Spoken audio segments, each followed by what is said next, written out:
See what I tell you, Lee? He's wise, man. People seem to like it. Right, anyway. Shall we? Right, we shall. Okay, so, and we will go in.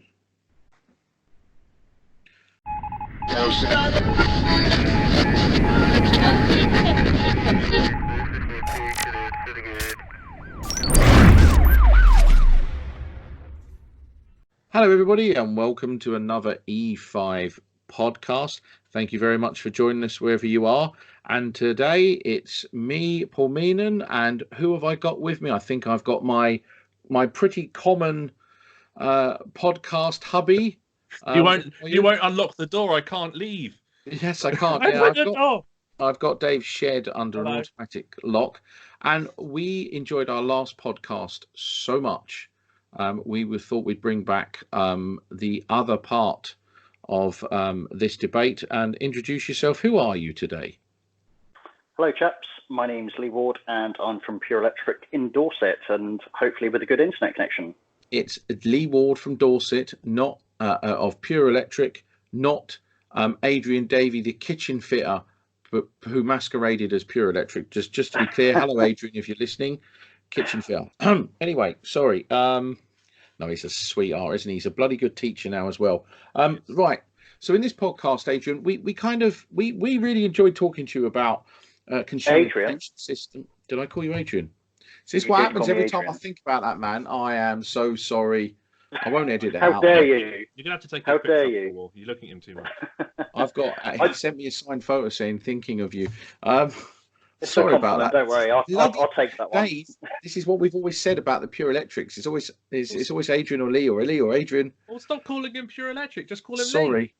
Yeah, Lee. All right. Yeah, Pure Electric's dead to me. Well, not that one, but you know what I mean. Anyway, moving forward, we enjoyed our last talk. We talked about CPSs, local authority building controls, Part P, but we kind of teased third-party certification. So I thought we'd pick up there on third-party certification because a lot of people in our industry have a lot of views on it. And I'm gonna make a confession which will probably enrage you, because I'm a client at the moment, and I had an electrical contractor do some work on a building off of one of my stations, and the work was pants, and they, for some weird reason, did not give a certificate. Amazing, isn't it, really? On railways that can happen, but it can. And I ended up having to get my incumbent maintenance contractor to go in and do effectively what you would call third-party certification. However, what I made them do was a full 100% all access EICR, and once they were satisfied and we reviewed it, I then instructed them to do remedial works to ensure it was in line with regulations, because it turned out the principal contractor didn't use a very good electrical contractor. So it worked for me as a client. However, there is another side to this coin. Mr. Lee Ward, over to you. What's your experience, thoughts, and views on third-party certification? In short, I really don't agree with it. It doesn't sit comfortably with me at all, and I guess that's due to the way I was always trained, in that as a responsible, diligent electrician, you should only take responsibility for the work that you yourself have designed, constructed, inspected, and tested. You're responsible for your own actions, for your own work. I agree. To go down the road of taking responsibility and liability for anybody else's work under any other scenario just does not sit comfortably with me personally. Other people are okay with it, and that's absolutely their prerogative. Obviously, the whole third-party certification thing was introduced into the Part P setup, if you like, of Approved Document P, which was basically giving people another option of trying to comply with a process which, by some people's opinions, is a broken system already anyway. So this just kind of muddies the water even further. So you've now got a situation of third-party certification, which, by the way, is only, to my knowledge, endorsed and supported by 2 of the competent person scheme providers. It's not something that is supported by all of them. And but it does happen again, in all of them. It does happen in all of them. I know some of the CPSs say they won't allow it, but some of the CPSs contractors have openly said that they do it. Yeah. I mean, my contractor is channel. Yeah, is registered, and yet, I mean, let me just take you back to my scenario. So, my scenario as a client, I had no alternative option. I had to have everything checked. I mean, luckily, because I think I've got a brain, and you tell me if you disagree with me, the 100% EICR was essential to understand what remedial works we needed to do. And my contractor, we ended up ripping out a lot of the work and redoing it and reconfiguring it and ensuring the right protection was on it. And I, at the end of it, was 100% happy that I now had a very fit, safe and compliant job.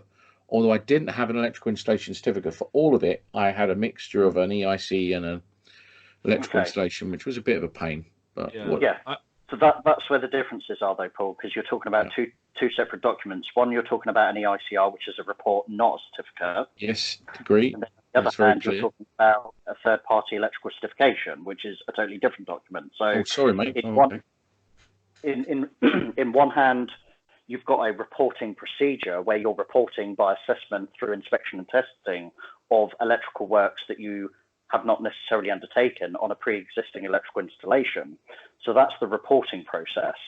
The third-party certification process is actual certification. So you're issuing a certificate for somebody else's work.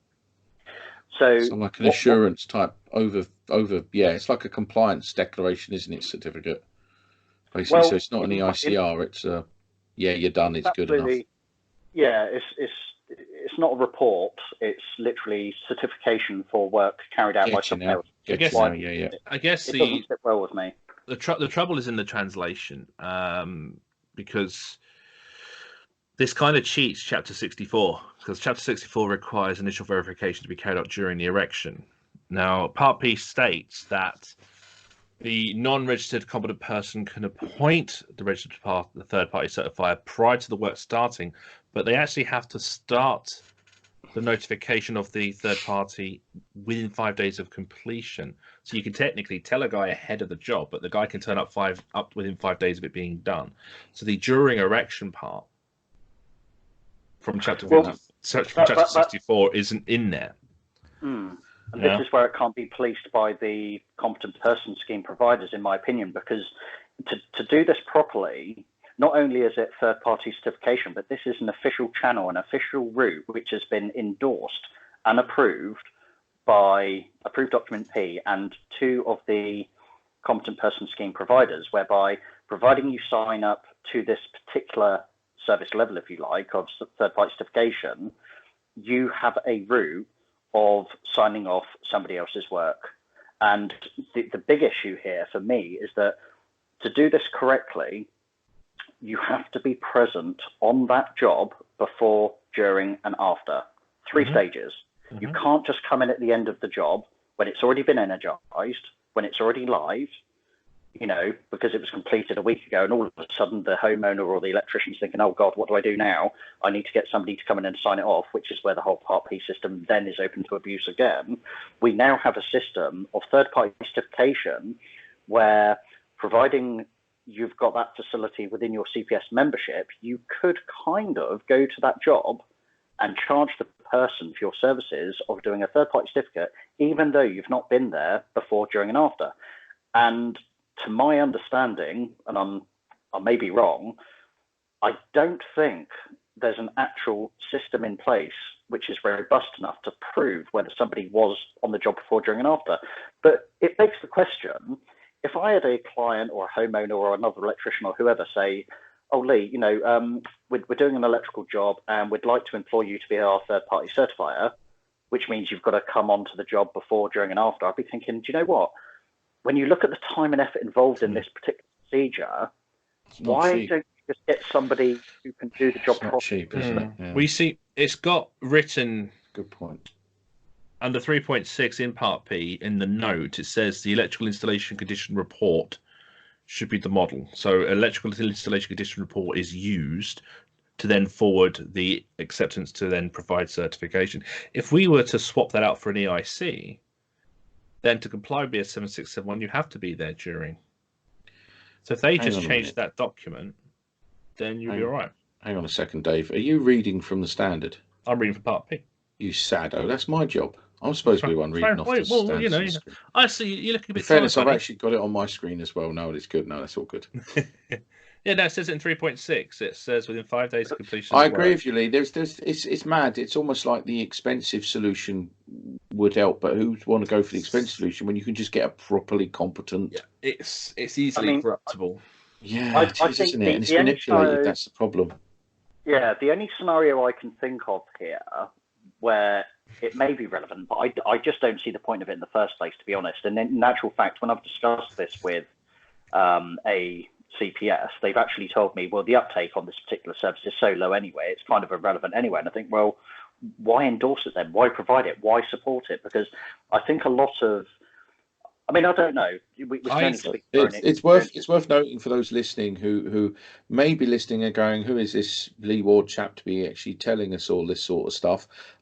It's worth noting because we in E5 have known Lee for a long number of years now, and it's worth letting the listening audience know you have actually engaged directly with the major CPSs, with the chief execs, with the technical directors. You have had direct conversations and engagement on a one-to-one where you have voiced concern and frustrations with the safety and quality of electrical work, but only in the interest of public safety and your very experienced role as the LABC consultant, assessor, whatever role you want to say. So you have a very informed perspective on this, more than I do. So you are probably the most informed guy on this view, on this podcast period, because my domestic experience is so minimal compared to, and old.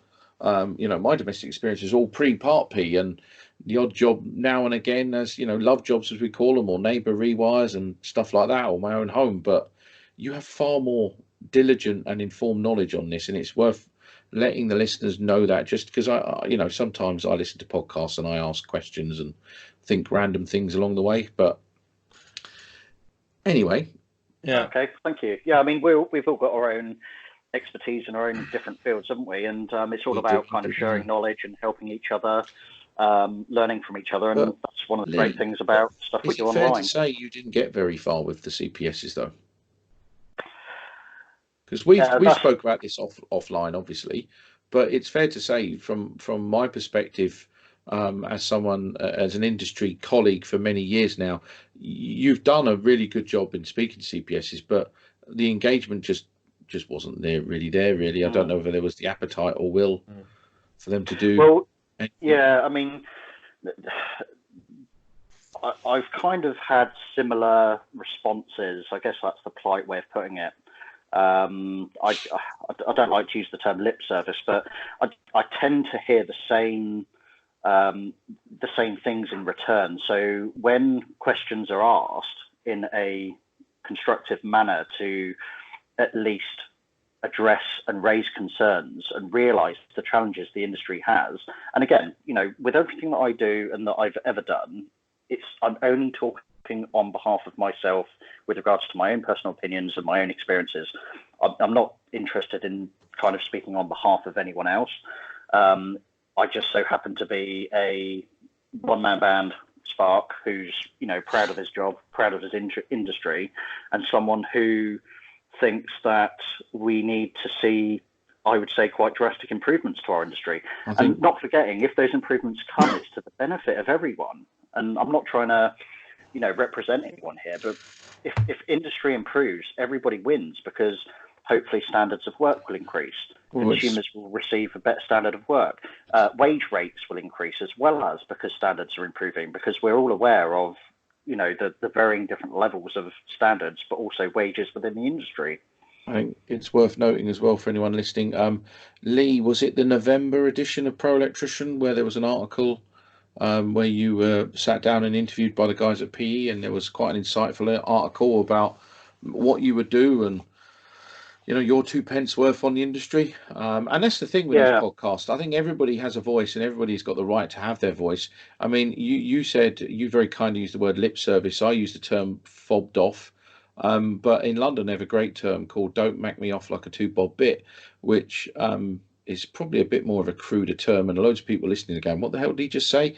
I'll just say, figure it out for yourself. But yeah, I mean, me and you spoke quite a lot when you were going through your engagement with the CPSs, and it was saddening that they, whilst they would pay you the engagement, the outcome wasn't there because maybe the systems and processes weren't there, and you were so well informed they couldn't fob you off and they couldn't introduce new processes in time to do anything. So in that fact, they actually became inert, completely pointless. I think from our experience as well, though, some of these organizations, they kind of sometimes feel that actually giving us their attention to sit down and listen to us is all they need to do, and all that they owe us, the opportunity for us to open up, listen, but not really do anything with what we say.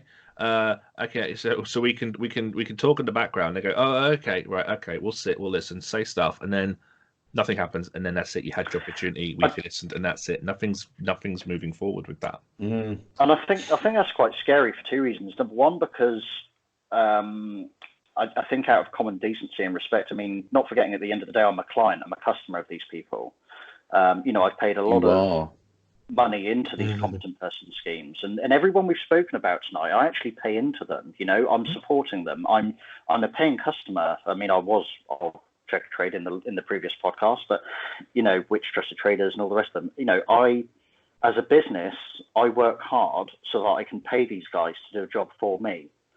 And not forgetting that what I've said to a few people online recently, where they talk about competent person schemes, is that these electricians, they're good at their job because they trained, because they qualified, because they're experienced. They're not good because they've been given a logo. They're good because they have pride in their work. And when you have passionate electricians in this industry that want to do the best they can, but yet they're seeing a very unfair playing field here where we've got such varying standards of work, but yet when we go to talk to the competent person schemes who we employ to be the gatekeepers of our industry, to maintain standards and in fact raise standards, when we see that maybe not happening, it's only right that passionate electricians should be able to voice their concerns and also their frustrations. And that's not a negative thing, because I think that to see the negative, you've got to see the positive. And if we find ourselves banging our heads against brick walls when we talk to these CEOs of these big organizations who feel that they're, simply doing enough by having a coffee with me, unfortunately, no, that's not enough. It's like MPs, without going down politics, but it's like MPs, sometimes when they speak to us in a derogatory way, that they feel that they're doing us some sort of service already by talking to us in the first place. But I'm a believer in actions speak louder than words, and I've been banging my head against a brick wall for quite a few years, as you said, Paul. And as a one-man band electrician, there's only so much I can do, and I've tried to do things in the most effective, productive way. But unfortunately, I think we also have some challenges in the industry where there are certain things that are overriding the importance of these changes that are needed in industry. And I think the priorities are maybe not in the right order. That's probably the polite way of putting it. If you don't mind me chipping in here, I think there's some wise words you've just said there, and I always say to people, whoever you're registered with, you're their client.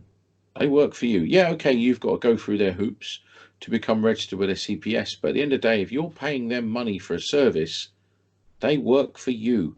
And any relationship has to be symbiotic. Now, the one thing I've found with the electrical industry, and this is the hardest thing of all, and this is where you look at like the likes of the rank and file and various other groups and organisations that try to make noise in the industry, I'm a firm believer in karma, yin and yang, and all that. And the one thing the industry, and it really annoys me when people say, "Oh, if you show or say something negative, you've got to say something positive." Reality check industry. There is far more negatives about our industry and our trade than there are positives. We will always seek the positives and we will highlight them, but as there is a reason why Dave has been on a crusade to level people up. There is a reason why in the Facebook groups that we have, there is a small community. When I say small, thousands of people who've taken the effort to act nice and polite and try and share knowledge and be decent. It's fairly evident in our trade. Hopefully the people who are listening to this are decent, honourable, who want to learn, garner knowledge, share their knowledge, have a thought piece, have a conversation with people who they might actually think, yeah, they're reasonably intelligent. There are good things and good people in this industry, but there's other things like the race to the bottom. And Lee, that kind of, it takes me on to my next bit, unless Dave wants to do any more. You're a small business owner. You are the bread and butter, the heart and soul of electrical contracting in the UK, because you deal with the most important market, which is people's homes and people's families.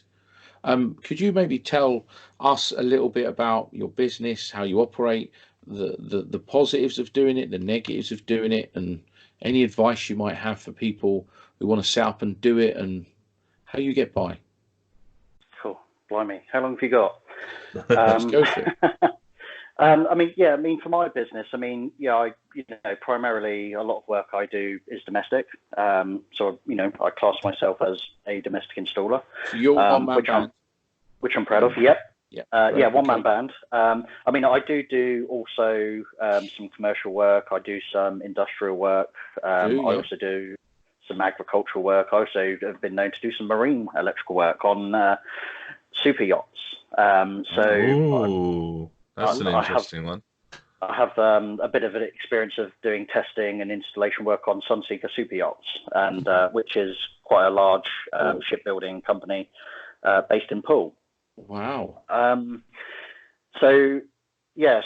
kind of, predominantly domestic, but I also do that. I do a lot of EICR work on thatched properties as well as, and as you know, I do sort of my consultancy work for building control, which is kind of like assessing work that's been carried out, but also assessing work that's been carried out by electricians that are coming through the Part P process, because it's the chicken and egg of how do you do the job if you can't notify it in the first place.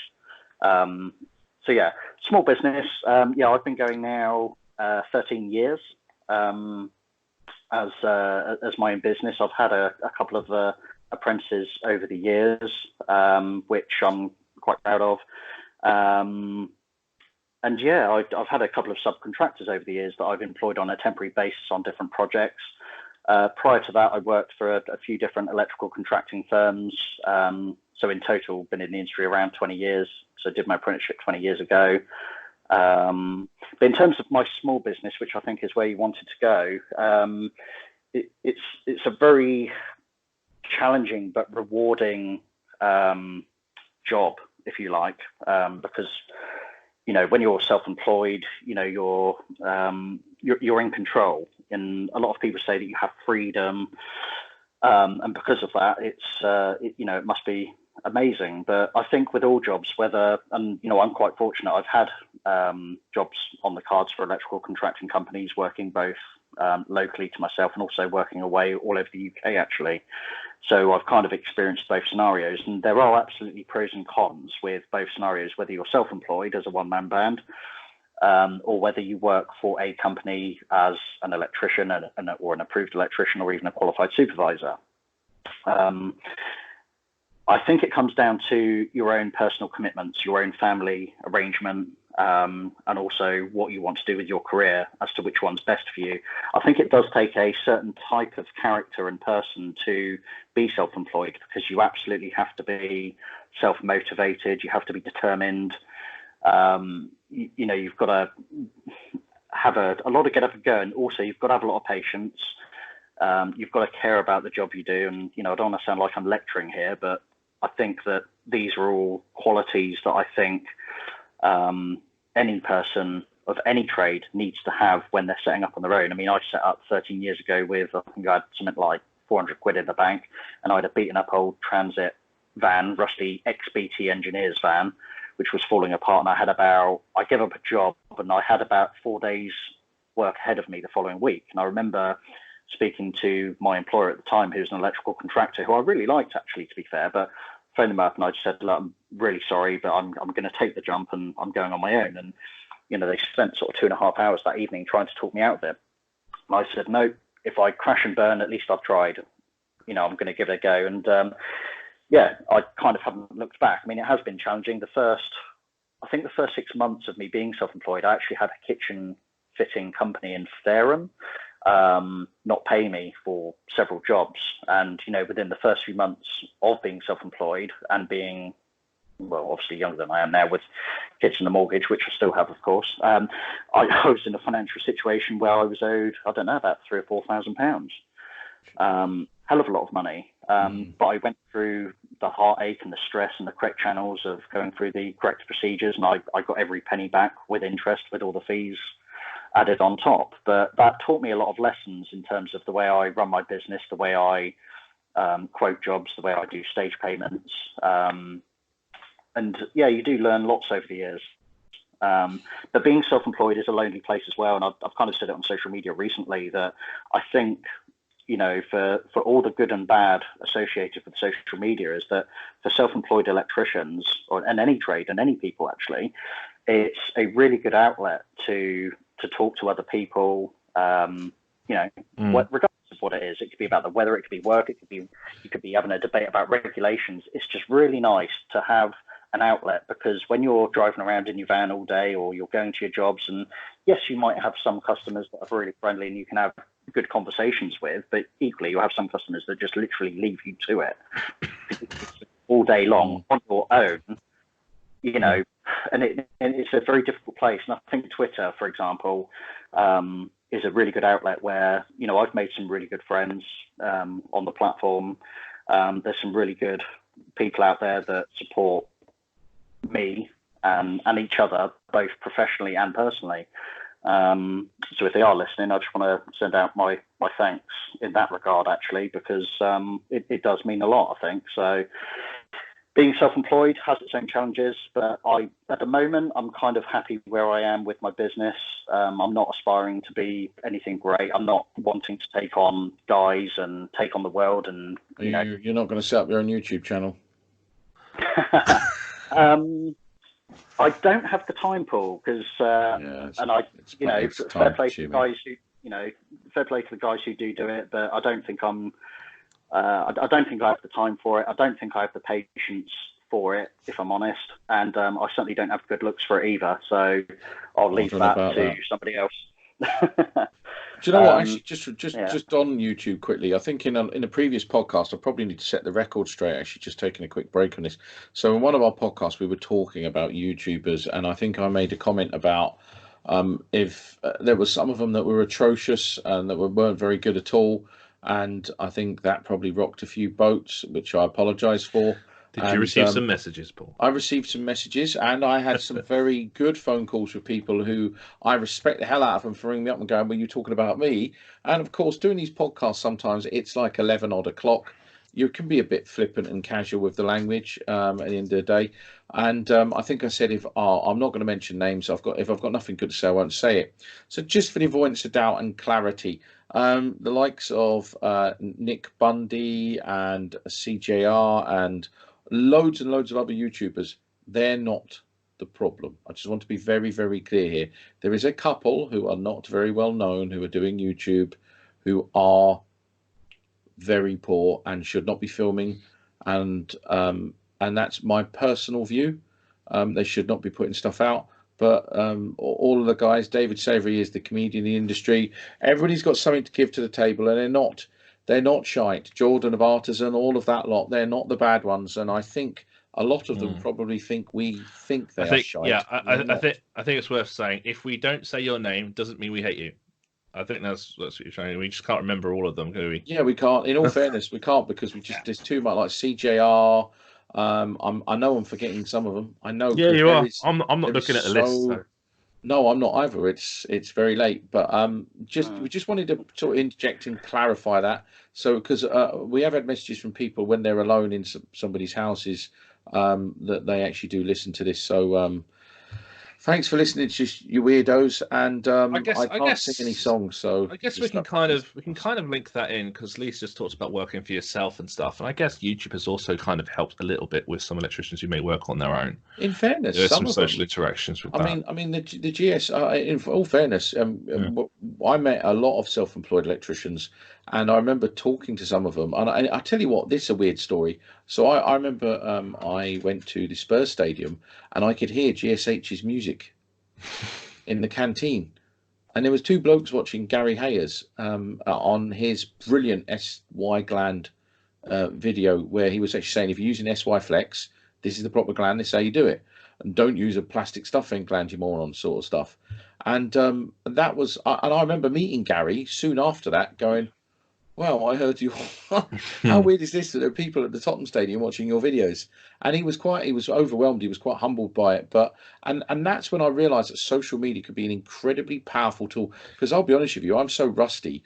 I sit and I look at some of the installations that you do, Lee, and other guys, and the quality of work you do with how you take your cables out, you sleeve them, you protect them, you gland them, you terminate them, and I just think, I'm going to do it like that, because you just forget you're not using the material every day. So all this new tech that comes out, it's not, you know what I mean? Yeah. I think that I think the only advice, not that I'm here to give advice, of course, but I'm just kind of speaking out loud, I guess. I think my only concern when people go self-employed is when they go literally from training to being kind of qualified, then going straight on their own. I think that people would benefit from, not only with their training for their qualifications, but sticking with some form of electrician approved contractor to gain a few more years experience, because we're all always learning all the time. I mean, without sounding cheesy, I do try to learn something new every day where possible. But I think my concern is that I'm seeing some, should we say, electricians coming through the different channels that we have available now, and then just jumping straight into the self-employed route and going on their own. And that is a little bit concerning, because I am of the believer that, you don't know what you don't know. And it's not for us as electricians to be practicing or experimenting on their own homes whilst we're learning our way to competence. I think that gaining several years of experience and training is really quite important. Yeah, I mean, well, without actually having any accurate data, you've probably just described about 80, maybe 85% of the amount of people on these rapid training routes trying to career change, trying to change their lives, trying to get out of their jobs, get out of their ruts. And a lot of the times they go to a training place that doesn't offer the opportunity to develop. I remember my apprenticeship, my family firm, so I worked with my dad and my granddad. And when it came to things like MI or boards, whatever, if there's any time available, my granddad would put me to work, and I'd put stuff on the wall, and I'd do all the containment, I'd do all of that stuff. And then if it was done well, he'll come and look at it before lunchtime. He'll go, right, rip that off, go get some rolls, and do it again this afternoon. So he'd keep getting me to repeat to develop the actual hand skills. And a lot of these guys going through training now, there's no time for that. So I've had people, I have people message me all of the time, Lee. And I had a guy message me. I think I shared this with Paul once. He sent a picture of steel armor cable, and that was the training. There was no actual physical termination of the steel armor cable. And he was qualified, and he was and he went through all of the routes, and he was authorized into industry. And this is the problem: the industry has opened a door, and it's in everyone's right, as Paul will always say, everyone has the right to earn a living, and it's everyone's right to go through a door that's been opened by the industry. What happens is a lot of the ones that we know, like Karen. She's electric. She came through a shorter course training route, but as soon as she came to the output of that training, she assessed her own competence. She was like, I'm not ready. And so she jumped on board with another electrician and got a couple of years of experience. Many won't do that. Many will just go, they're in that position, they've got the badge, they're going to go out and earn the money. And you're right, they are performing for the first time in people's houses. I And we've have- seen the data. We've seen the increases in fires. We saw the main culprits of those was workmanship and panel construction. See, I mean, with the article that went into Professional Electrician that Paul referred to back in November, I you know, when we're talking about standards of work across the industry, I kind of try to make it clear that, you know, questionable work isn't restricted to one particular demographic. And we all know that, you know, for every electrician that's come through one route that does a bad job, you can find one who's time served and been around for many years who will equally do a bad job.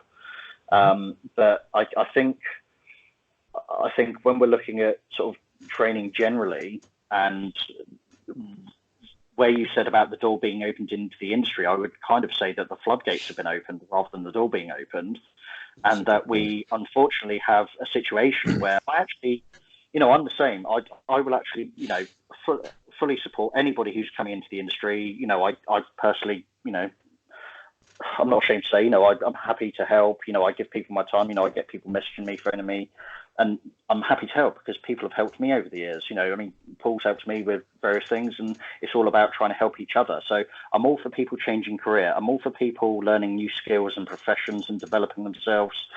And, you know, that's all admirable and fully support it. But I think when we look at the technical profession that we have, you know, the public and industry have a right to at least expect a minimum level of technical competence. And I was always taught that you need to have the technical underpinning knowledge and the practical experience in order to perform your job to the correct standard. And I think that it's all well and good to learn a subject in a classroom over a short period of time, but what you learn on site in the real world with other electricians and electrical contractors, I mean, that is absolutely invaluable. And I actually feel that sometimes some of these people that are coming through the industry through these short courses, I kind of feel for them because they're kind of being sold or missold a dream, if you like, because they are. They've been misled completely. The short course options into our industry are, in my professional opinion, I think they are absolutely wrong. I think they're horrendous. I don't think they look after public safety. The trouble is we have been stuck with them for too long, and as you're right, I think they've opened the floodgates. I have a lot of respect for people, as Dave has alluded to, who have done a load of training under good faith because they didn't know any better, and have then been authorised to work in the industry and have said, I can't. I need to go and seek more training experience working under. I mean, we had a guy the other day message us, 40 years old, new learner, short course. He was willing to work for free just to get some experience. There are some really good people in our industry and coming into our industry who are fully aware that the fact that you need to apply this knowledge over a period of time so it becomes the norm. It's like bending conduit. You ask me to bend conduit, there'll be an elephant's graveyard. I won't be able to do it. If you give me 2 or 3 days with a vice and bender and a couple of bundles of conduit, I will be able to do double bubble sets, back-to-back bends, swan necks, the whole lot. But I will have to go and brush up and practice. It's like muscle memory. You've just got to get the knack. And when you're training in an industry where you can't see it, you can't smell it, and you most certainly can't hear it until it's too late, it's really dangerous. So you need to apply that knowledge over time, and that's essential. Do you not find though that these courses are, because I genuinely think that they are partly unfair to the people that take them, because I think they should be banned. Sometimes the people that are taking them are fairly naive to the situation where they believe what they read and they think that they can actually earn the profession of an electrician in such a time frame if they spend such amount of money. And the problem with that is that they then send their CV to someone like me or an electrical contractor or whoever, and they're like, have you got any jobs available? And they're expecting the job of a qualified electrician. And then when they demonstrate the qualifications that they've got, of which some of them I don't even recognise, it makes me wonder whether industry actually recognises these domestic installer qualifications. And scarily enough, if these people do get to the stage of interview and then they do get offered a job, can you imagine when they turn up on site and then they're exposed to the reality of what is expected of them? Because they've not been taught that in the classroom, have they? Going back briefly to then come to this point earlier on when you said that, that the CPS are our customer kind of thing. Okay. I use the same example with training. All of the organizations that want to sell training, people, they need products, and they always will be adjustments of products. And it's the same with the likes of who we would consider to be the quality controllers of training, like the city and guilds. They still want enrollments. I had a big debate with the guilds because I'm a qualification consultant for a couple of qualifications about the 18th edition, the opportunity to improve from the old 17th edition. They didn't touch it. They just carried on as before. So they don't try to improve the qualifications. Instead, we see the opposite. So we see, the way the 2391 has been adjusted to be more approachable. I've got a learner this week. He's actually about to do his practical for the 2391. He's passed his theory for the he's written for the 2391, but he actually told me he was given a mock paper 2 days before the exam, and it was word for word every question, but the questions were given in a different order. Now, when exam centers run the 2391, they get the question exam papers in a magic grey envelope, which they're not supposed to open until before the exam. So all the centers agree to that kind of code of ethics. But city guilds have to get those question papers out there. So the fact that he was given a mock 2 days ahead of the exam sitting, which was literally word for word with the questions, but in a different order, just shows you the objectives. And we have training companies where they are quality controlled, and the quality control looks at success. It looks at achievement. So it's in the mind's eye of every training organization to focus on assessment, to focus on achievement. And we're losing training. We're losing training in that process. This is where, though, the situation comes across all of industry, and I think colleges as well as private training providers are guilty of this. Yep. I feel that electricians coming through are being trained to pass. They're not being trained to learn.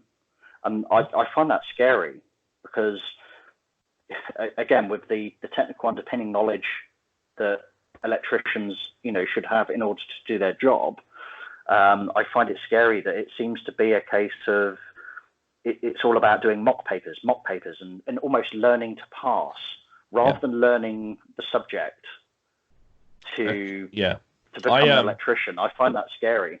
Here's a little case study. Last year, I was doing some contract work as a subcontractor for a Northeast-based training company, and they wanted me to deliver the 18th edition. So I gave them my price and I gave them my costs, and they brought me in. I went off and I did exclusive training for one of their clients, a American company, CBRE. But to make sure I was good enough, I had to go in and observe their principal trainer during a delivery of the 18th edition. I was like, okay. I went on the second day about lunchtime. So for me, I'm around about chapter 41 going into chapter 42 in the afternoon.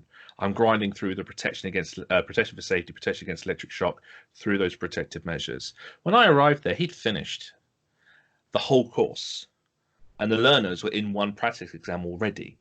And I was like, what happens after lunch? Another practice exam. Then another practice exam. What about tomorrow? Well, they'll do the EAL official practice exam, which is a software-based one. The EAL even provide for the training company. Then 2 more practice exams. Yeah. I was like, well, I don't work that way. I can't do that. I'll do it my way. And if you're happy with it, we'll see. So I went off and I delivered 4 or 5 courses for this client. And what happened, unfortunately, is that other trainers were also training for the client. And so what happened is I delivered training down at NEC and down at PayPal's offices, or CBRE. And so I went in and I trained a load of lads. And then another one of this company's guys went in and trained another load of lads with their method. And of course, those lads then met up and go, oh, what did you think about this? What did you think about that? And they go, we didn't talk about that. We didn't talk about that. We just practice exams. So they then complained. And I'm the one who was the problem. So I got kicked off their books. Wow. I got kicked off as a supplier because I was doing too much of a job. Yeah, it's all about passing exams. Yeah, that's become an evident. Sorry, Lee. Please go on. Yeah, sorry. I was just going to touch on the 2391 as well that you mentioned earlier. I mean, we've seen that. I was chatting to somebody about it the other day. That the traditional 2391 from years ago, and I'm only talking say 15 years ago, where you had a 3-hour sort of written exam, where I think from memory it was almost like the first 2 hours you had like, I don't know, something like 20 questions to answer, and then the Yeah. last hour you had almost like one or two really big questions. It was a big And scenario. Yeah, the B Yeah. section. Oh, Yeah, I and it remember was a proper written exam, and obviously you had the practical exam on the side of it as well. But that's when that's when the 2391 was the proper inspection and testing qualification. Whereas now, I believe, correct me if I'm wrong, just another example of things being kind of diluted or watered down. Now you have the practical side of it, but now you have a multiple choice or multiple guess, as I call it, exam, whereby you only need to achieve 60% pass rate, I believe. Yes, and there's pre-written exam, which is fewer questions, which is a pre-written set of questions, which basically I have access to on my machine here through the wall garden platform, which means they don't get changed between one session and the other, which means I can prepare learners to pass. So how are industry standards going to improve when we change the exam procedures in that way, and then just go on to multiple choice? Improvement in education you could guess. is pass rates. Improvement in education is pass rates. That's education improvement. It's up to the industry to assess the outputs of training. We don't have any way in this industry or any person in this industry assessing the outputs of training. Now, immediately in my head, I'm thinking of maybe JTL. That's probably one of the people who should be most suitable to do that. But there's no organization that actually looks at the overall outputs of training. So would I be fair in saying that this is more about quantity rather than quality? It's about enrollment. If I make an assessment passable, more people will enroll on it. If I get people to enroll on it, I get an enrollment fee. Yeah. So, yeah. Okay. I think it's inevitable that further education colleges and short course providers are not stupid enough to realise that there is a distinct reduction in funding and skills development and training, and yet they are still under pressure to deliver pass rates and results and make their places of educational establishment, wherever they are, attractive. And I hate it, I absolutely cringe when Sparks turn around and go, has anybody got any past papers I can use?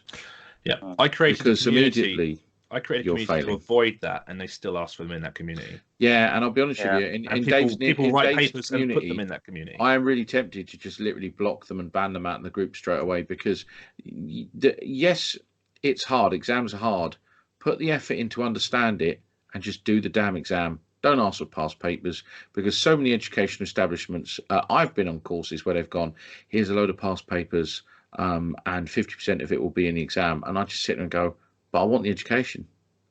I want the knowledge. I don't want the past papers. How am I going to?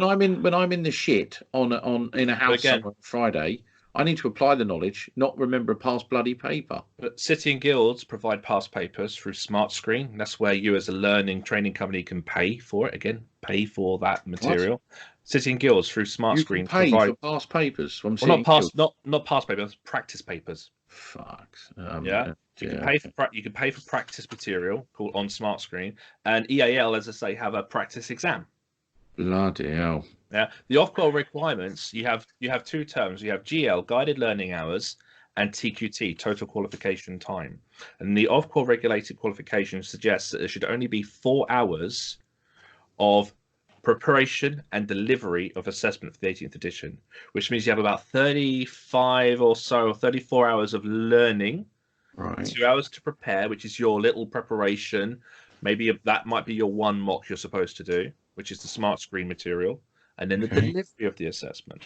I mean, I understand sample questions so that you become familiar with the format and the techniques needed to answer the questions, like the online portals. I mean, when I did my 18th edition, it had some trial questions to familiarize you and take you step by step through the using of the portal. And then once you were ready, you could then go on and engage with the full exam. But I just don't see any benefit in past papers at all. I'm sorry, I never will. The problem is mindset. All learners want to pass, because that's the obstacle, and it's always they're focusing on an exam. We need to try to talk to learners about the advantage of actually learning about what they're going to learn from a training journey. But they've got to be provided with that. And this is what I've seen. I mean, I've got a message on Instagram. A guy sent me a post about half an hour ago on Instagram, and there's a picture here. I'm going to show it to the webcam of a college laptop exam center, and then someone's put a laptop in front of the exam laptop with my 18th edition course running on it. All right. And this is what it says. Okay. I'm going to read it. I was in college on Monday, and my friend was preparing for his 18th edition resit in a few weeks, asked for some tips. He's been struggling because our lecturer has only tried to show him out to pass the exam. I pointed him towards your training, and he sat all day engrossed in your content. You at E5 are doing something magical. Unfortunately, his company doesn't invest in essential materials such as the on-site guide, Guidance Notes 3, and BS 7671. But after 5 minutes into your introduction into the regs, he bought all 3. And then he's finished it by saying, now that's leveling up. That is leveling up. Well, that's fantastic. That is brilliant. But I tell you what, that's a lot of electrical contractors, because I'll tell you now, my experience, I've walked into offices, and this is the one thing I like about being a client, because I can be a bit of a git. And I've walked into electrical contractors' offices, gone, where's your books? Every single one of my guys must have their own copy of the site guide. Every single one of my guys is going to have a code breaker. Every single one of my guys are going to have limitless copies of the regs if they so bloody need it. This should not be something that they have to hide about, or there's one guy in an office somewhere who's got the book. These guys need to have access, and so many electrical contractors. We know people who are working with electrical contractors now who are mortified by their behaviours. And it always sits at directors and the sheer greed and arrogance of individuals who run electrical contractors, or their inability to adapt and evolve. And I was at a conference today where we were talking about the fact that education is frowned upon in a lot of organisations, including major ones that I've worked in, because there is a fear that if you train and develop your staff, they will leave and go somewhere better paid. Yeah, no shit, Sherlock. They always bloody will. Because if they're having to do that, you're arsehole, excuse my language. But is it not a case that, again, I can only speak as an electrician myself, but I can't help feeling that our industry has kind of brought it on ourselves, and it's the mindset that needs to change here, in that colleges and training providers who, let's be honest, there is a conflict of interests here, because colleges have courses that they need to sell. Training providers live off selling their training courses. They have to live off the success rates that they have through people getting these qualifications. And when I see training providers promoting, we've run a 18th edition update exam today and we had 100% pass rate and everybody did amazing, I'm thinking, well, is that really saying that our industry is in a good place by everybody, getting over the cracks? Try and find where I've ever tweeted that. You just won't. You won't see me saying things like that, because it means nothing. It means nothing. Yeah. And that's it. I see that, and I always go, okay, so, it depends on the principal success of the training of an 18th edition course will depend on how that learner feels about the regulations after the course. Not in the exam, not during the exam. If after the course they can then feel that they can design, construct, or inspect using the regulations and make decisions from that book, then it's worked. If they are the kind that go, that's done for 3 years, who wants it on eBay? Yeah, well, I've kicked people off of my Facebook group because they go, I passed. Who wants to buy a book off me? Yeah, because it's we do. It's also worth noting for the people listening that Dave's Facebook group there is more slingings out and blocking and barring than any other Facebook group in history, and we are incredibly militant about the acceptance criteria. Simple things like, will you be nice and not slander people? Yes or no. And the amount of people who apply to join the group and can't even be asked to tick yes or no is biblical. And I'm talking, if I go on my app now, we'll find about 40 people waiting to join Dave's group who haven't even answered the question. And it's really simple, because we just go decline, decline, decline, decline, decline, decline. Because if they won't take the time, they're not going to contribute to the group. You just won't. Simples. We don't want people in our groups that are just going to be negative and not try to do the work and help others do the work. And I see that now more than ever as well, with all the work we've been doing around the country. There's plenty of good, honest, decent people, but there is tons of people crying out for help. and I don't see any part of the industry doing anything to help them other than the efforts we're trying to make. And it is strange because we're getting them coming to us more and more. It's as if there's yeah, nowhere. It's as if there's nowhere else, and you kind of think, Yeah. okay, where can we send them? and we are swamped every night, every single night this week.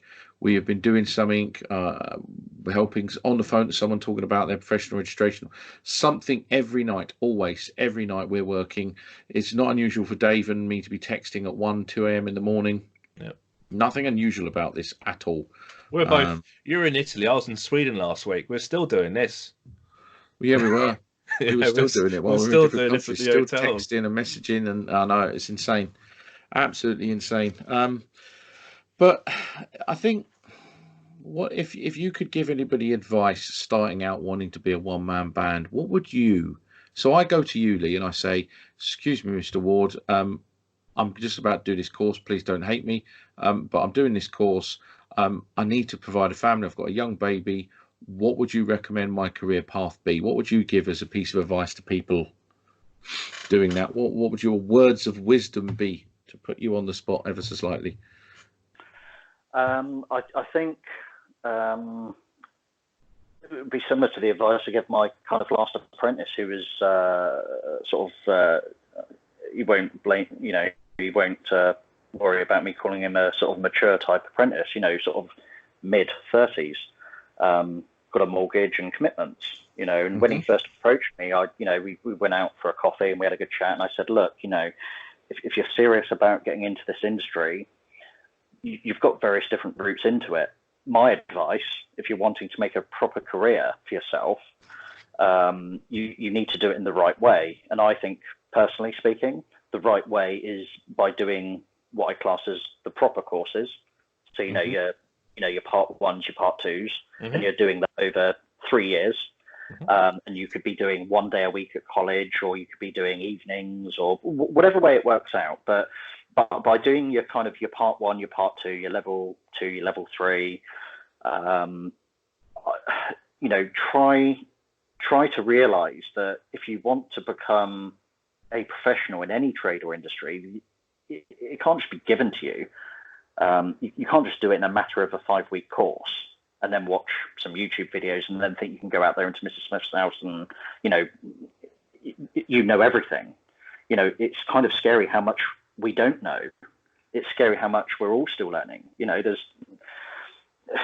I just think that if you're coming into the industry, and even if your goal is to set up your own business, that's great, but you've got to give yourself the right amount of time, and you've got to invest into the profession that you're wanting to get into, and that involves a long-term commitment of doing the correct qualifications over the right time. But it also involves, and I know this is really, really the hardest bit, it's very hard trying to get some form of job or training with an electrician or an electrical contractor.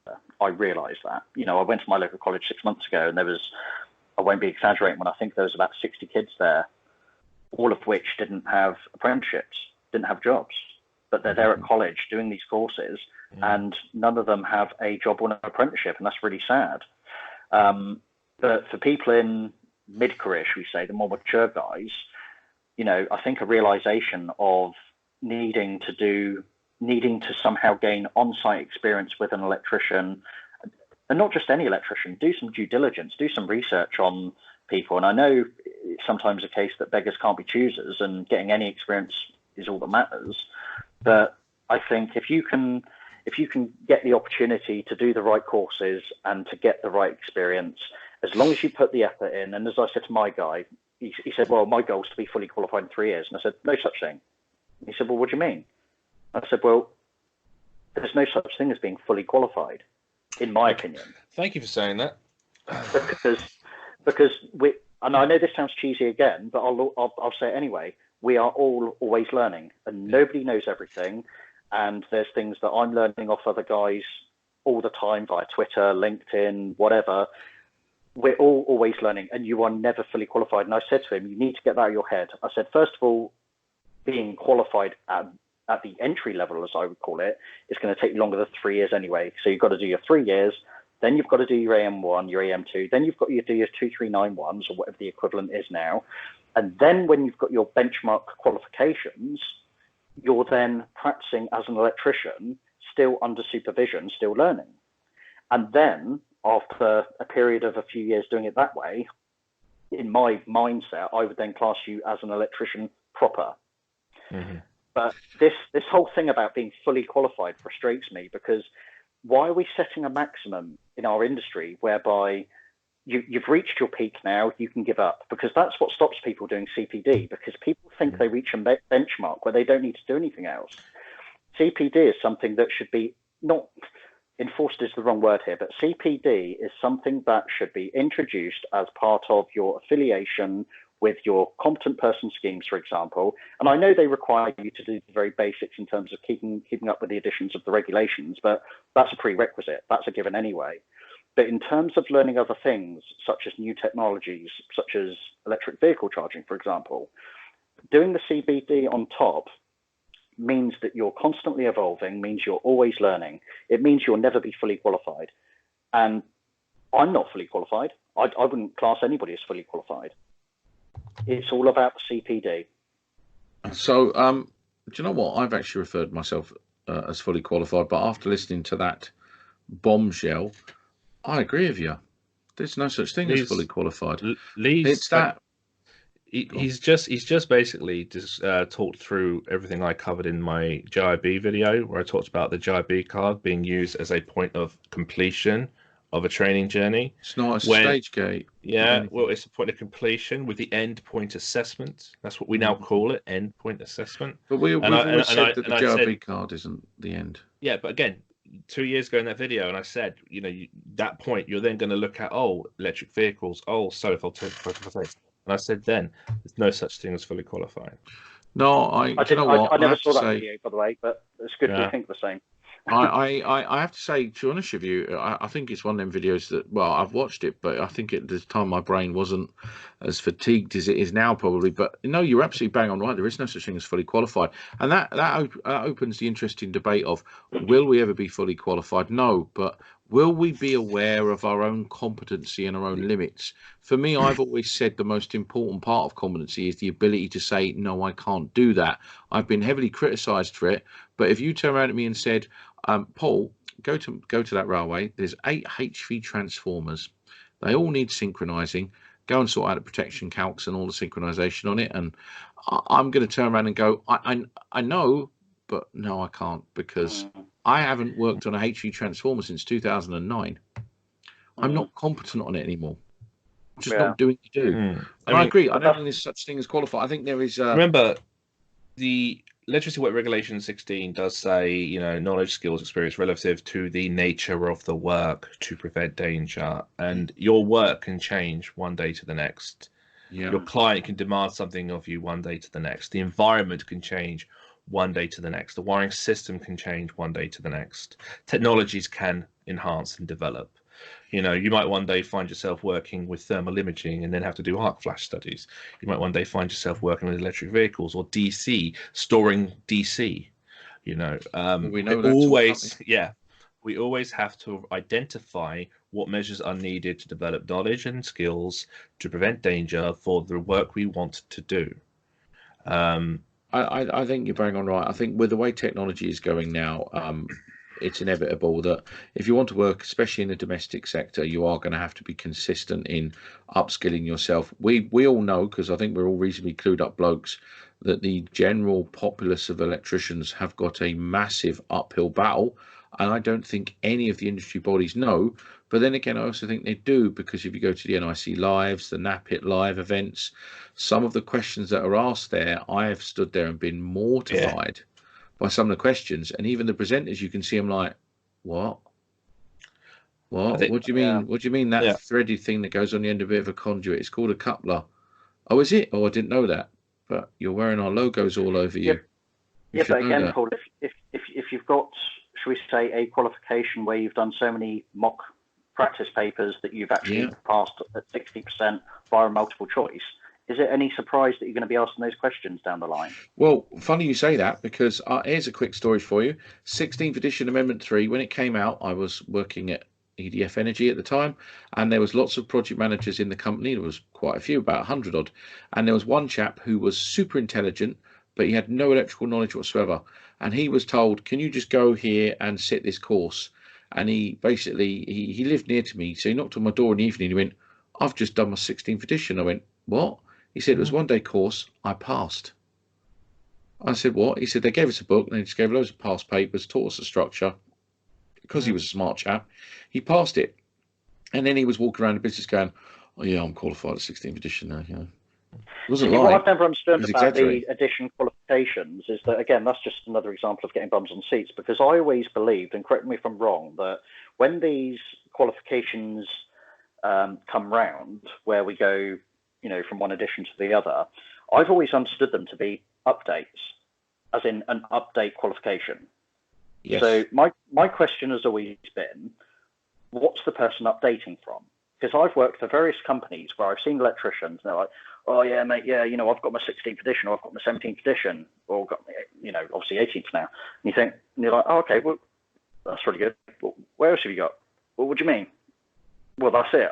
So you've done your edition update. You've got that qualification. It's just, and by default, that makes you. Yeah. That you're thinking that you're a fully qualified. Again, go back to the fully qualified electrician thing. But I find it frustrating that sometimes these well, not just college course providers, but any training provider, it seems to be a case of, as long as you've got some experience of electrical industry type work, you can do this course. And the problem with that is you then get a whole bunch of people updating something they haven't actually got. It's like taking your HGV test, but you've not even got your driving license. You can't update something that you haven't got. And I'm just wondering if that's just another example of conflict of interests, where surely update qualifications, it should be proving that you're updating something that you've already got. As in your part 1, your part 2, going back to what I was saying about doing the correct courses. It's a sensible view. It's a sensible opinion. God, that's just sensible. There should be an alternative version of the Disagree. 18th edition that actually develops the application of the regulations, and it can be referred to how it works across the skill sets of trained electricians. Because the problem with the 18th edition is it is actually not mapped for electricians. I'm reading this here. This qualification is primarily aimed at practicing electricians with relevant experience and other allied professionals, such as surveyors, consultants, and other trades needing to update or enhance their understanding of the IAT1 regulations. It's also suitable for anyone wishing to demonstrate an understanding of the regs. So you could make furniture for a living and want to put some electrics in it, like making some. I actually trained someone. They turned mannequins into decorative lighting, and they were told by the NICIC to go and do an 18th edition course. Dave, that sounds like a challenge for you to develop. I think once we've got Amendment 1 parked, maybe we kind of know where Amendment 2 is, because the minute Amendment 1 comes out. But you know what this means? You know the way that's written, it means come one, come all, come and learn. And we don't do RPL. Remember, I mentioned that to you, Paul, before. Recognize prior learning. We don't need to, because anyone can do this course. My brother, who's developing Spark and Ninja right now, he did the 17th edition course because he was in Ascot one day and he had nothing else to do. He was in the room, he was listening, and he said, I fancy doing that. Enrolled him on the exam, and he passed. Yeah, but in fairness, he's a what? He's knowledge. It's in the genetics. He's never genetics, man. He's never twisted wires before.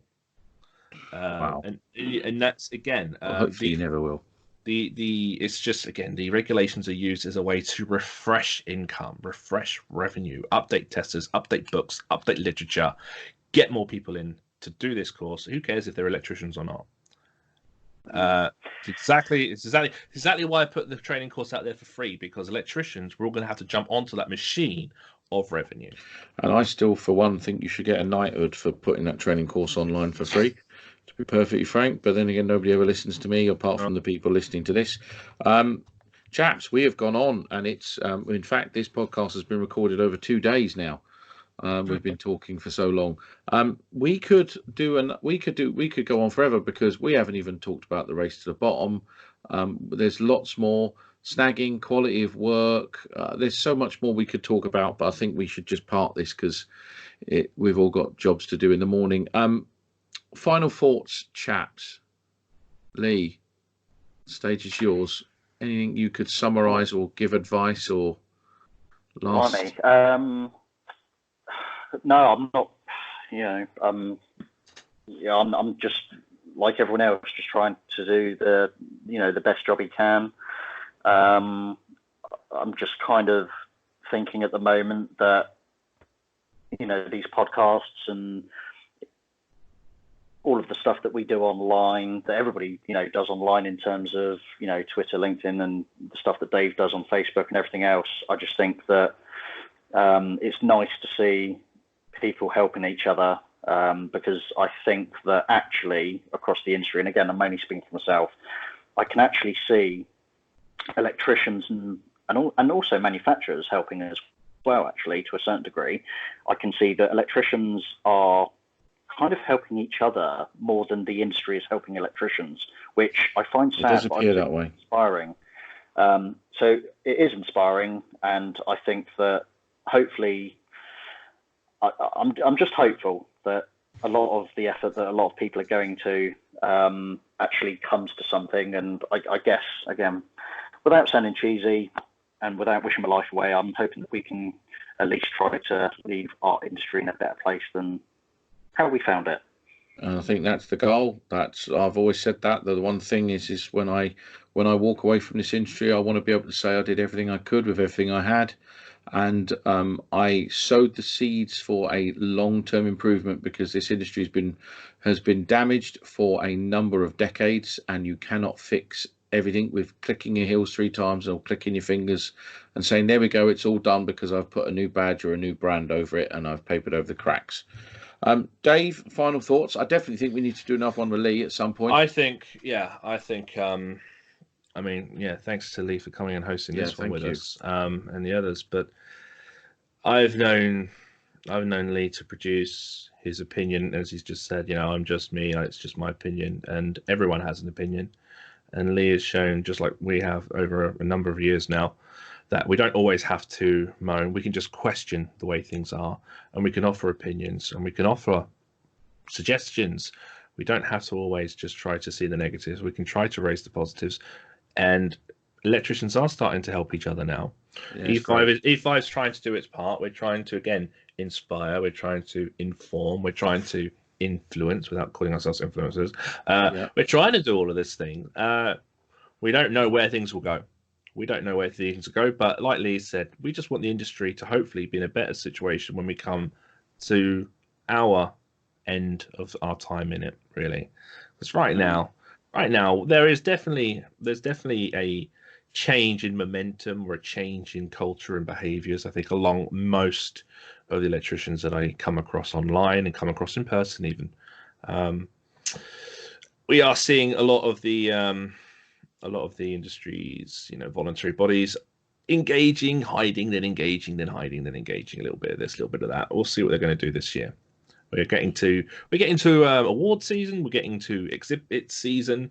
One of us was in Swansea today. Have we heard from him? Has he given us some of them? I don't know if they've thrown him off a cliff or buried him in the valleys, or I have no idea. Mr. Skirm was at NIC Live in Wales today. I've been at the IET Registration and Standards Conference for volunteers. I don't know when we're putting this out, but you're going obviously to Ali Pally next week with John. Me and JW are going there. Yeah. I'm going to do the Sparks Apprentice of the Year competition in Durham on Tuesday. Ooh, I'm going to go pop along and see that. So we're trying to just show our faces, which is actually probably more than we've already said we were going to do this year, to be honest. Yeah, we said less is more, and we're failing miserably because we've finally got our engines fueled up, and it's every single bloody day now, because the amount of podcasts that we are going to be recording in the next couple of weeks is going to be, I mean, the last ones we did end of November, didn't we? And they took us all the way through Christmas and New Year, because we just didn't want to do anything in December. We wanted to wind down slowly and take 2 weeks at Christmas where we did just nothing. But now we're ramping up, and we think the best thing to do is just record as many podcasts as we can, and then we've got the chance to intervene, shift some around if there's important ones people want to hear. So that's kind of what Paul, can I just make a suggestion, Paul? In that, and honestly, it's literally just coming to my head. I think these podcasts are really great for getting electricians and various industry people into, if you like, the public domain to talk about all these subjects. Are you at any stage going to invite various different people from industry, such as maybe the people that we're terming as gatekeepers and CPSs and things like that? Is there going to be an opportunity to maybe have some conversations with these people on these podcasts? So I will tell you now. I think engagement is really key. I will tell you now publicly, I have repeatedly asked Mike Andrews or a NAPIT senior member to come on these podcasts. We have asked the ECA to come on these podcasts, and I am going to be asking face-to-face some NIC guys to come on these podcasts. And today I have told the membership director at the IET that I would like the IET president to come on this podcast and just chew the fat. Because the any IET of them accepted yet? Oh no, God no! Because you need to go through all their admins and their PAs and all the rest of it, and you know, because they're a body that report to industry, getting anyone from the IET to the government. It would have to jump for a few hoops, but I have to say I saw Peter Bonifield, the IET president, and he just took his jacket off, rolled his sleeves up, and he just spoke from the heart, and it was just massively refreshing to listen to him talk. He was open with him saying, look, there are people who don't like what I've got to say, and I just thought, I'm liking this guy already. So I thought I'd see if I can invite them. They may come, they may not. We hope they will. If not, it won't stop us doing this, because remember, we're doing this to share our knowledge and experiences and our thought pieces, not to appease the industry regulators. If they choose to come on, great. If they don't, we're not going to worry too much. Okay. It would be nice. But we've definitely held a hand out. Yeah, that's good. And we will keep doing it. We will keep doing it because we think we've got half a chance this year. I think we'll get one or two of them on. I genuinely do think it will take a lot of work. But yeah, I think the industry is starting to realise we're here to stay. We're not going anywhere. I mean, I'm not retiring anytime soon, so we're not going anywhere. I mean, I think the vast majority of people that are listening to these podcasts are actually their paying customers, which again, something I referred to earlier about. You know, I think it's important that, you know, rather than you know, not talking on these platforms, I think it's really important to engage and, you know, communicate in some way, shape, or form. There is the art that we've had the debate of, because you're not a formally registered company, blah blah blah. Well, no, why would I? Because I have to put a tax return in and I don't make any money off of it. What's the bloody point? And also, again, it's that, how do you be different? I've said E5's the amount of people who ask us, say, I want to join as a member, and I have to say, look, we're not a membership, we're not a formal membership. You can affiliate us and support us by wearing a badge. And if you besmirch that badge, I'll find you, I will hunt you, and I will rip that badge from your dead body. Because I paid for the damn thing, including the postage, and I don't want money from anybody for it. I want them to try and share their knowledge and experience. That's all I ever ask for. It's nice to be nice. On that bombshell, lads, everybody will be in a coma listening to this now, because we've gone way over. Gents, I'm going to wind this down now, and I'm going to thank you very much, Lee. We will get you on again. I think that's inevitable, and I'm hoping you're going to invest in a microphone and start doing your own ones as well, because I'm encouraging that of people who come on and do this. Dave, well, you're Dave. You're a legend as always. I'm here still. Hello. Good evening. Thank you very much. Gents, thank you very much for coming on and doing this once again. Thank you, guys. Bye-bye. And until the next one, take care of yourself and each other.